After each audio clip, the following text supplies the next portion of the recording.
নমস্কার। ঠিক বিকেল ৫টা মানে নিউজ ১৮ বাংলায় সময় ৫টার ৫ মিশালি। আর ৫টার ৫ মিশালি নিয়ে আজ আপনাদের সঙ্গে রয়েছে আমি তমশ্রী। শুরুতেই যে খবরের দিকে নজর রাখতে হবে, মনোজিৎ কসবা ল কলেজে গণধর্ষণের ঘটনায় যাকে গ্রেফতার করা হয়েছে মনোজিৎ মিশ্র, তারপরে একের পর এক যখন তথ্য উঠে আসছে তখন মনোজিতের ঘনিষ্ঠেরও দাদাগিরি। বালিগঞ্জ আইটিআইতে দাদাগিরি প্রাক্তনী, দাদাগিরি মনোজিৎ ঘনিষ্ঠ সঞ্জয় চৌধুরীর। মধ্যরাতে ক্যাম্পাসে মদ্যপানের অভিযোগ, রাত 12টার পরেও কলেজ খোলা থাকার অভিযোগ এবং যখন তখন মেয়েদের কলেজে ডাকার অভিযোগ। এই সঞ্জয়ের বিরুদ্ধে একাধিক ভাইরাল ভিডিও সামনে এসেছে। মনোজিৎ ঘনিষ্ঠেরও দাদাগিরি, বালিগঞ্জ আইটিআইতে দাদাগিরি প্রাক্তনীর, দাদাগিরি মনোজিৎ ঘনিষ্ঠ সঞ্জয় চৌধুরীর।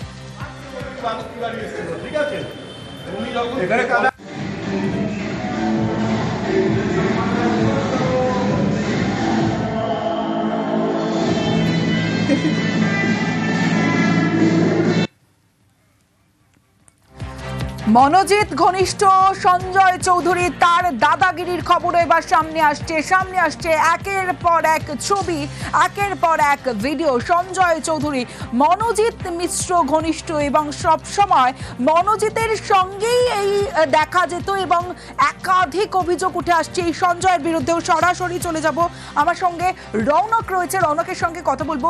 রৌনক, মনোজিৎ গ্রেফতার হওয়ার পর একদিকে যেমন তার বিরুদ্ধে ধর্ষণের অভিযোগ, একাধিক অভিযোগ সামনে এসেছে, এবার তার ঘনিষ্ঠদের খবরও প্রকাশ্যে আসছে। দেখো, একেবারে মনোজিৎ মিশ্রকে গ্রেফতার করার পর তার সঙ্গে একাধিক জায়গায় এই সঞ্জয় চৌধুরীর ছবি প্রকাশ্যে এসছে। আর সকালেই বালিগঞ্জ আইটিআইয়ের সামনে যারা স্থানীয় বাসিন্দারা রয়েছেন, এলাকাবাসী রয়েছেন, তারা কিন্তু বিক্ষোভ দেখাচ্ছিলেন। কারণ তাদের অভিযোগ, এই সঞ্জয় চৌধুরী দীর্ঘদিন ধরে কলেজের ভেতরে একটা অসামাজিক পরিবেশ তৈরি করে রেখেছিলেন।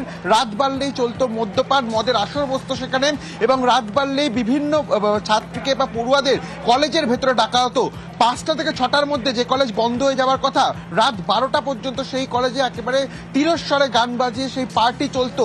এবং সব থেকে গুরুত্বপূর্ণ বিষয়, এই যে সঞ্জয় চৌধুরী, তিনি 2012 সালে পাস আউট হয়ে গেছে, তারপরেও তার একটা আধিপত্য ছিল। যেমনটা তুমি বলছিলে যে রাত 12টার পরেও কলেজে মেয়েদেরকে ডাকা হতো, শুধু তাই নয়, সেখানে পার্টি চলতো। সেই ভিডিও ভাইরাল হয়েছে, মদের বোতল নিয়ে নাচ, ক্যাম্পাসেই মদের বোতল নিয়ে নাচ। আর সেই ভিডিও, ভাইরাল ভিডিও এই মুহূর্তে যারা নিউজ 18 বাংলা দেখছেন তাদের সামনে তুলে ধরছি। ক্যাম্পাসেই মদের বোতল নিয়ে রাত 12টার পরেও পার্টি চলতো, আর সেই পার্টির পরে যে নাচ মদের বোতল নিয়ে, সেই নাচের ছবি ভাইরাল ইতিমধ্যেই। রৌনক রয়েছে আমার সঙ্গে। রৌনক, যেমনটা তুমি বলছিলে যে এই যে পার্টি, মেয়েদেরকে ডাকা, আর কি কি অভিযোগ উঠে আসছে এই সঞ্জয়ের বিরুদ্ধে? দেখো, একেবারেই বালিগঞ্জ আইটিআই কলেজ, তার আশেপাশে যারা থাকেন তারা অভিযোগ করছে, রাত বাড়লে একটা অসামাজিক পরিবেশ তৈরি হতো এই কলেজের ভেতরে, যেখানে 5:30 থেকে 6টার মধ্যে কলেজ বন্ধ হয়ে যাওয়ার কথা। 12টার সময় কিভাবে এই সঞ্জয় চৌধুরী এবং তার দলবল এই উৎপাত চালাতো কলেজের ভেতরে, এই নিয়ে কিন্তু একাধিক প্রশ্ন তুলছেন তারা। এবং মনোজিৎ মিশ্র, এই কসবা গণধর্ষণ কাণ্ডে যিনি প্রাইম অ্যাকিউজ, তার সঙ্গে একাধিক জায়গায় ছবি রয়েছে এই সঞ্জয় চৌধুরীর। এবং আর একটা গুরুত্বপূর্ণ বিষয়, 2012 সালে তিনি পাস আউট হয়ে গেছে, তারপরেও কিন্তু তার আধিপত্য ছিল এই বালিগঞ্জ আইটিআই কলেজের ভেতরে। তার একটা দলবল ছিল যারা এই ধরনের অসামাজিক কাজকর্ম করে বেড়াতো। 12টার পর থেকেই তাদের শুরু হতো এই উৎসব, যাকে বলা যেতে পারে, মদ্যপান করা, মেয়েদেরকে ডেকে সেই কলেজের প্রেমিসেসের ভেতরে বিভিন্ন ধরনের যে ভোজপুরি গান চালিয়ে উৎপাত করা, যার অভিযোগ কিন্তু ইতিমধ্যে অভিযোগে সরব হয়েছে স্থানীয়রা। সকালেই সেই অভিযোগ নিয়ে কিন্তু কলেজে তারা ডেপুটেশনও দেয়। এবং সব থেকে বড় বিষয়, একদিকে যেমন কসবা গণধর্ষণ কাণ্ডের পর প্রত্যেকটি কলেজে স্ট্রিক্ট যে রুল বা যে নিরাপত্তার বিষয় খতিয়ে দেখা হচ্ছে, সেক্ষেত্রে কিন্তু এই বালিগঞ্জ আইটিআই কলেজের নিরাপত্তা নিয়েও প্রশ্ন উঠছে। একটা কলেজ 5টা থেকে 6টার মধ্যে বন্ধ হয়ে গেলেও কলেজের ভেতরে ইউনিয়ন রুমে রাত 12টায় কিভাবে এ ধরনের অসামাজিক কাজকর্ম, মদ্যপান চলতে পারে। এবং সব থেকে বড় বিষয়, যার বিরুদ্ধে অভিযোগ উঠছে এই সঞ্জয় চৌধুরী, তিনি মনোজিৎ মিশ্রের ঘনিষ্ঠ বলে এমনটাই কিন্তু অভিযোগ করছে স্থানীয় বাসিন্দারা। একাধিক ছবি রয়েছে তার সঙ্গে মনোজিৎ মিশ্রর। এবং যেটা গুরুত্বপূর্ণ বিষয়, 2012 সালে যে অভিযোগ সামনে আসছে, যে ভিডিও, যে ছবি সামনে আসছে, আমরা সম্প্রচার করছি, কলেজ কর্তৃপক্ষ এতদিন কি কিছুই জানতো না? কিছুই কি ব্যবস্থা নেয়নি?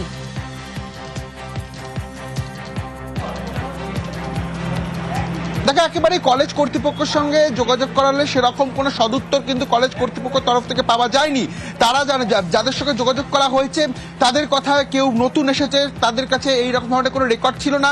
আজকে যখন স্থানীয় বাসিন্দারা ডেপুটেশন দিতে যায় তারা সেই ডেপুটেশন নেয়, কিন্তু কেন স্থানীয় বাসিন্দারা অভিযোগ করার পর তৎপর হবে কলেজ প্রশাসন?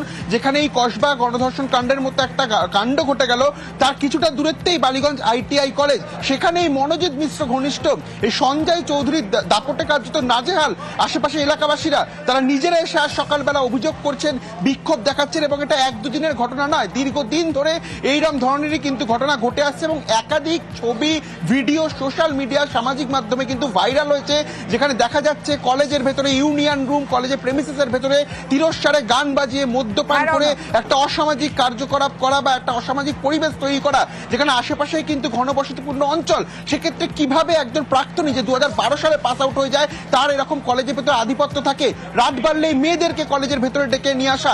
সেক্ষেত্রে যে বিষয়টি সামনে আসছে, একটা কলেজ 5:30 থেকে 6টার মধ্যে যা বন্ধ হয়ে যাওয়ার কথা, রাত 12টায় কিভাবে এরা প্রেমিসিসের ভেতরে থাকতে পারে? এবং এই সঞ্জয় চৌধুরী এবং তার দলবলের পেছনে আদৌ কি কারোর হাত রয়েছে, যে কারণেই তারা এরকম কোনো ভয় না পেয়ে এই ধরনের কার্যকলাপ ঘটিয়ে যাচ্ছে? গোটা বিষয়টি কিন্তু প্রশ্ন দানা বাজছে, কারণ কিছুদিন আগেই তারা ঘটিয়ে যাচ্ছে, এক দুদিন নয়, দিনের পর দিন এই ঘটনা ঘটিয়ে যাচ্ছে। এখানেই উঠে আসছে একাধিক প্রশ্ন।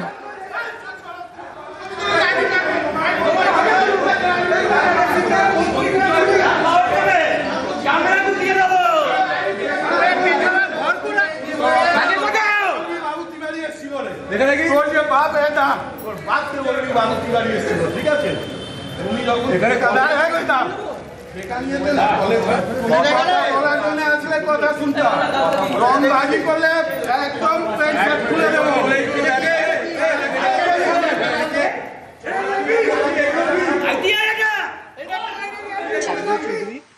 একজন 2012 সালে অ্যাডমিশন নেয়। আমরা যা জানি ITI এর কোর্স আপনার 2 থেকে 3 বছরের হয়। এবার উনি 2025 অবধি এখনো এই কলেজে আসা যাওয়া করেন, উনি এখানে পার্টি করেন, রাত্রিবেলা মদ কনজামশন করেন। এই সব অভিযোগ নিয়ে আমরা একটা প্রিন্সিপালকে আমরা একটা চিঠি দিয়েছি। ইউনিয়ন রুমে পার্টি হয় রাত্রিবেলা 12টা নাগাদ পার্টি হয়, বার্থডে সেলিব্রেশন হয় এইখানে, তারপর অনেক অ্যাটেন্ডেন্স নিয়ে অনেক টাকা নিয়ে অ্যাডমিশন করানো হয়, এই সব জিনিসপত্র হয়। আমরা সেইটা নিয়ে আমরা প্রিন্সিপালের কাছে বলেছি, প্রিন্সিপাল উনি রিসিভ করেছেন। এবার আরো একটা কলেজের খবরের দিকে নজর রাখবো, তবে তার আগে একটা ভাইরাল ভিডিও দেখাবো আপনাদের। প্রথমে ভিডিওটা দেখুন। যে ভিডিও আপনারা দেখছেন সোনারপুর কলেজের ভিডিও। কি সেই ভিডিওতে কি দেখা যাচ্ছে? দেখা যাচ্ছে কলেজ পড়ুয়াকে দিয়ে মাথা টেপাচ্ছে ছাত্রনেতা, তাও এই ছাত্রনেতা প্রাক্তন স্টুডেন্ট এই কলেজের। ছাত্রীকে দিয়ে মাথা টেপানোর অভিযোগ ছাত্র নেতা প্রতীক দের বিরুদ্ধে অভিযোগ। বারুইপুর কলেজের প্রাক্তনী এই প্রতীক।